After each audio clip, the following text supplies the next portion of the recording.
CrowdStrike. What exactly is it? And obviously, how does it play into this entire outage? It sounds like it was a glitch on an update. What does that mean?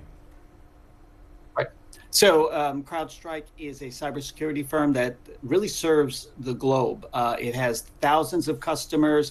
It serves a huge part of the U.S. government. It serves most states. So it's baked into a lot of infrastructure. And CrowdStrike is really about protecting Windows systems, right? Windows systems are all over the world. How do you do that? By constantly delivering updates that make sure that it gets ahead of the latest threats. So it's pretty regular for CrowdStrike to deliver these little software updates just to ensure that everybody can't be hacked or attacked. And of course, this was not a cyber attack at all. It was corrupted data that was delivered. Apparently, it was a corrupted file that was not caught coming out of CrowdStrike and was not caught going into all of these systems. And it went into all of these systems at once.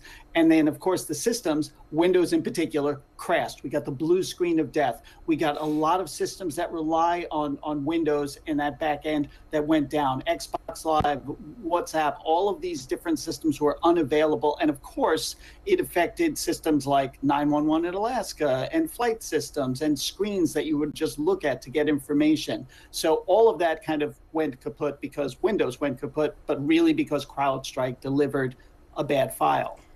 I wonder, Lance, whether this is whether it's like a flashing red alarm light or if it's sort of a silver lining in how it is revealing a vulnerability when you're talking about how disparate the different entities are that are impacted here. Yeah.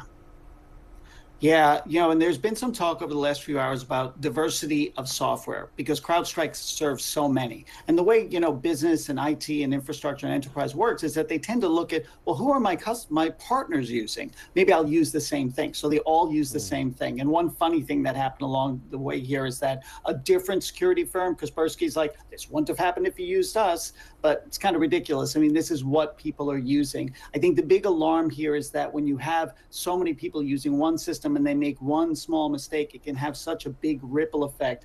A lot of us have been talking about, like 24 years ago, we wondered what Y2K would really be like. Oh, guess what? This is what it would really be like.